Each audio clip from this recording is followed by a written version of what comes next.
Good afternoon everyone, welcome to civil services study. ये practice set number 164 है UP PCS के लिए। और प्रैक्टिस करेंगे इसमें हम करंट अफेयर्स के प्रश्नों पर। हर दिन प्रैक्टिस करते रहिएगा, पूरी साल की करंट अफेयर्स जो है कवर करा दी जाएगी आपको।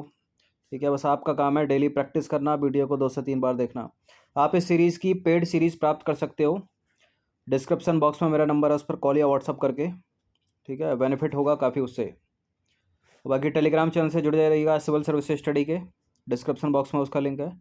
और इस टेस्ट सीरीज़ की प्लेलिस्ट बना रखी है मैंने, वहाँ पर आप टेस्ट नंबर 1 से लेकर ये जो टेस्ट है 164 तक पहुँच सकते हो। बैक टू बैक सबका रिवीजन करते रहिए 1 से 164 तक, जितने भी होंगे 250, 300, 400। ठीक है, प्रैक्टिस करते रहिएगा, एग्ज़ाम तक प्रैक्टिस कराते रहेंगे। चलिए बिना किसी देरी के क्वेश्चन नंबर 1 पर आ जाइए। ये आज के दिन का दूसरा टेस्ट है यूपी पीसीएस के लिए। बीपीएससी थोड़ा लेट हो गया लेकिन आएगा, एक कल पढ़ा था वो। ठीक है, क्वेश्चन नंबर 1 पर आ जाइए। काबुल से भारतीय नागरिकों और अफगान सहयोगियों को सुरक्षित भारत वापस लाने के लिए किस मिशन की शुरुआत की गई थी? ठीक है, ये वो वाला टाइम है अभी कुछ महीने पहले जब तालिबान घुस गया था। ये है ऑपरेशन एलिमिनेट करते हैं। ऑपरेशन भारती नहीं है, ऑपरेशन मैत्री नहीं है, ऑपरेशन काबुल नहीं है, यह है ऑपरेशन देवी शक्ति। तो देखिए, अफगानिस्तान पर तालिबान के कब्जे के बाद काबुल से भारतीय नागरिकों और अफगानिस्तान सहयोगियों को सुरक्षित भारत वापस लाने के लिए ऑपरेशन देवी शक्ति मिशन की शुरुआत की गई, याद रखना। विश्व का पहला है, इसलिए इम्पोर्टेंट है। विश्व का पहला ऊर्जा द्वीप किस देश में स्थापित किया जाएगा? हम पहले भी चर्चा कर चुके हैं इस प्रश्न पर, और इसका उत्तर है डेनमार्क।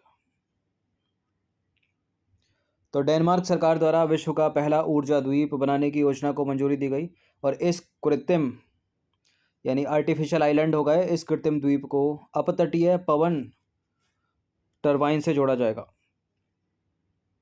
हाल ही में भारत ने किस स्थान पर ऊर्जा कार्यालय स्थापित किया है? भारत ने इनमें से किस स्थान पर ऊर्जा कार्यालय स्थापित किया है? मॉस्को में।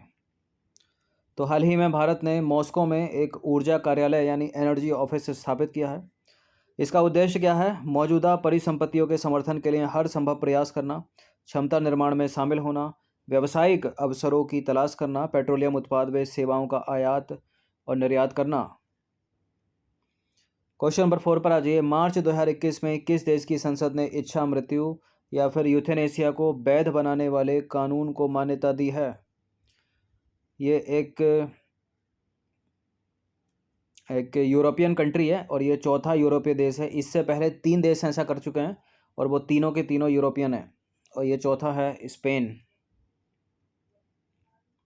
तो स्पेन की संसद ने जो है इच्छा मृत्यु या यूथेनेसिया को कानूनी मान्यता देने संबंधी कानून को जो है मान्यता दे दी है। देखिए, नीदरलैंड, उसके बाद बेल्जियम के बाद लग्जमबर्ग के बाद इस प्रकार का कानून बनाने वाला जो स्पेन है, और चौथा यूरोपीय देश है। पहला कौन सा है फिर? नीदरलैंड। कारगिल विजय दिवस कब मनाया जाता है? कारगिल विजय दिवस 16 सितंबर को मनाया जाता है। 16 दिसंबर है, सॉरी, सितंबर होता तो ओजोन दिवस मनाया जाता। स्वतंत्रता दिवस अपना 15 अगस्त को मनाया जाता है, ये तो होगा नहीं। कारगिल दिवस मनाया जाता है 26 जुलाई को हर साल। ठीक है, 1999 की बात है ये। तो 26 जुलाई 1999 को कारगिल वॉर में विजय हासिल करने के उपलक्ष्य में प्रत्येक वर्ष जो है भारत कारगिल विजय दिवस मनाता है। और कारगिल युद्ध को ऑपरेशन विजय के नाम से भी जाना जाता है, याद रखिएगा, कई बार एग्जाम में पूछा है प्रश्न। भारत और पाकिस्तान के बीच मई से जुलाई तक 1999 में कश्मीर के कारगिल क्षेत्र में हुए सशस्त्र संघर्ष को ही कारगिल वॉर कहा जाता है, और यह लगभग 60 दिनों तक चला और 26 जुलाई 1999 को समाप्त हुआ। क्वेश्चन नंबर 6 पर आ जाइए। निम्नलिखित में से भारत का पूर्णतः विद्युतीकृत रेलवे जोन कौन सा है? ये प्रश्न इंपॉर्टेंट है। भारत का पहला है पूरी तरह से विद्युतीकृत रेलवे जोन। उत्तर मध्य रेलवे नहीं है, पूर्वोत्तर रेलवे नहीं है, दक्षिण मध्य रेलवे नहीं है, पश्चिम मध्य रेलवे है। Option number B. तो मार्च 2021 में पश्चिम मध्य रेलवे देश का पहला पूरी तरह से विद्युतीकृत रेलवे जोन बन गया है, याद रखना इसको। क्वेश्चन नंबर 7 पर आ जाइए। बताइए कौन सा मिलान जो है सुमेलित नहीं है? ये खेल हैं, यह है राज्य गत्का या गटका हरियाणा, कलरीपयट्टू जो कि एक मार्शल आर्ट कला है दक्षिण भारत की केरल में, मलखम मध्य प्रदेश का हो गया, थांगटा मणिपुर। सारे के सारे इंपॉर्टेंट है, बहुत पूछे जाते हैं। थांगटा मणिपुर सही है, मलखम मध्य प्रदेश सही है, कलरीपयट्टू केरल सही है, यूपीएससी की फेवरेट है कलरीपयट्टू, पिछले 2 बार प्रश्न पूछा 10 वर्षों में। गटका हरियाणा का नहीं है, पंजाब का है, तो गतका हो गया पंजाब का। ठीक है, ये देखा होगा आपने गुरुद्वारे में, जैसे कि गुरु गोविंद सिंह की या गुरु नानक देव जी की जयंती होती है तो प्रैक्टिस करते हैं। कलरीपयट्टू केरल में, मलखम मध्य प्रदेश, थांगटा मणिपुर, तो गतका हरियाणा का नहीं है, पंजाब का है। क्वेश्चन नंबर 8 पर अजय निम्नलिखित में से किसे भारत के पहले हरित औद्योगिक शहर का दर्जा प्रदान किया गया है? भारत का पहला हरित औद्योगिक शहर, इन दोनों में से एक उत्तर है। विशाखापत्तनम नहीं, कांडला, कांडला कांडला। तो कांडला जो है विशेष आर्थिक क्षेत्र औद्योगिक शहरों की श्रेणी में Indian green building council green city rating के अंतर्गत प्लेटिनम रेटिंग प्राप्त करने वाला भारत का पहला हरित औद्योगिक शहर बन गया है। और कांडला जो है विशेष आर्थिक क्षेत्र देश का सबसे पुराना निर्यात क्षेत्र है। विश्व के सबसे बड़े हिमखंड का नाम बताइए। 2 साल से न्यूज़ में ये प्रश्न। ठीक है, आइसबर्ग बोलते हैं इसको, ये है A76, ऑप्शन नंबर सी। तो अंटार्कटिका के वेडल सागर में स्थित रॉन आइस शेल्फ के पश्चिमी हिस्से से एक विशाल हिमखंड या हिमशैल जो है अलग हो गया, खंडन हो गया, टूट गया, उसका नाम है A76 और इसका आकार है लगभग 4320 वर्ग किलोमीटर और यह है वर्तमान में विश्व का सबसे बड़ा हिमखंड है या आइसबर्ग है। 10वां प्रश्न है, विश्व प्रेस स्वतंत्रता सूचकांक 2021 से रिलेटेड भारत का कौन सा स्थान इसमें? अगर 21 का पूछा है तो आपको 21 का ही उत्तर देना है, ठीक है, 22 का मत देना। कौन सा स्थान है? 142वां। वर्ल्ड प्रेस फ्रीडम इंडेक्स इसको बोलते हैं।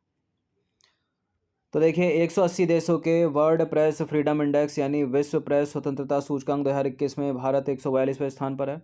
और विश्व प्रेस स्वतंत्रता सूचकांक हर साल यानी प्रत्येक वर्ष अंतर्राष्ट्रीय पत्रकारिता के गैर लाभकारी संगठन, उस संगठन का नाम है रिपोर्टर्स विदाउट बॉर्डर, द्वारा जारी किया जाता है। 2 तरह से प्रश्न बनते हैं, ठीक है, भारत का कौन सा स्थान और ये जो इंडेक्स है वर्ल्ड प्रेस फ्रीडम इंडेक्स कौन सी संस्था इसको निकालती है? तो ये है RSF, रिपोर्टर्स विदाउट बॉर्डर्स। एक प्रश्न बड़ा पूछा जाता है, राष्ट्रपति की अध्यादेश जारी करने की शक्ति, और एक इसके विपरीत है राज्यपाल की अध्यादेश जारी करने की शक्ति। तो राष्ट्रपति की अध्यादेश जारी करने की शक्ति कौन से अनुच्छेद में? अनुच्छेद 123 में। ठीक है, ऑप्शन नंबर डी है इसका आंसर। तो संविधान के अनुच्छेद 123 के अनुसार कार्यपालिका अर्थात राष्ट्रपति को यह अधिकार प्राप्त है कि कुछ विशेष परिस्थितियों में अध्यादेश जारी कर सकता है वो। और अध्यादेश तभी जारी किया जा सकता है जब संसद के दोनों सदनों में से कोई एक सदन सत्र में नहीं हो एवं राष्ट्रपति इस बात से संतुष्ट हो कि तत्काल कार्यवाही करना जो है वो आवश्यक है। क्राइम इंडिया रिपोर्ट किस संस्था के द्वारा जारी की जाती है? CBI, इंटेलिजेंस ब्यूरो, गृह मंत्रालय की सुरक्षा समिति या फिर राष्ट्रीय अपराध रिकॉर्ड ब्यूरो? यही है, राष्ट्रीय अपराध रिकॉर्ड ब्यूरो। तो राष्ट्रीय अपराध रिकॉर्ड ब्यूरो यानी NCRB द्वारा वार्षिक क्राइम इंडिया रिपोर्ट जारी की जाती है। क्या कहती है रिपोर्ट? ये वर्ष 2020 की क्राइम इंडिया रिपोर्ट के अनुसार देश में वर्ष 2020 में सड़क दुर्घटनाओं में संबंधित लापरवाही के कारण मृत्यु 1.20 लाख मामले जो है दर्ज किए गए मृत्यु के। सांप्रदायिक दंगों में पिछले वर्ष की तुलना में वर्ष 2020 में 96% की वृद्धि हुई और राज्य के खिलाफ अपराध जो है वर्ष 2019 की तुलना में 2020 में 27% की गिरावट हुई है। लेकिन एक राज्य है भारत का उत्तर प्रदेश, उत्तर प्रदेश जो है इस श्रेणी में वृद्धि दर्ज करने वाला एकमात्र प्रमुख राज्य है, ठीक है, जिसमें राज्य के खिलाफ अपराध हुए हैं। क्वेश्चन नंबर 13 पर आ जाइए। राजस्थान के किस जिले में सर्वाधिक वन क्षेत्र का प्रतिशत पाया जाता है? सबसे ज़्यादा वन क्षेत्र कहाँ पर? राजस्थान में। वैसे तो वन है ही नहीं, लेकिन गिना चुना जो भी है उसके लिए तो दूसरे डिस्ट्रिक्ट के कंपैरिजन में तो ज़्यादा ही होगा। उदयपुर, जिसको झीलों की नगरी कहा जाता है, उसी में। तो राजस्थान के उदयपुर जिले में सर्वाधिक वन क्षेत्र प्रतिशत पाया जाता है तथा दूसरे स्थान पर है सिरोही। अगर प्रतिशतता के हिसाब से न्यूनतम देखें वन क्षेत्र या वनावरण तो वो है जोधपुर में, राजस्थान के। नंबर 14 पर आ जाइए। किस राज्य द्वारा धार्मिक संरक्षण विधेयक 2021 पारित किया गया? धार्मिक संरक्षण विधेयक 2021 पारित किया कर्नाटक की सरकार ने। तो कर्नाटक राज्य विधानसभा द्वारा कर्नाटक धार्मिक संरचना संरक्षण विधेयक 2021 पारित किया गया, तो सी करेक्ट है। देखिए, इस विधेयक को सार्वजनिक स्थानों पर धार्मिक निर्माण की रक्षा के उद्देश्य से जो है प्रस्तुत किया गया था।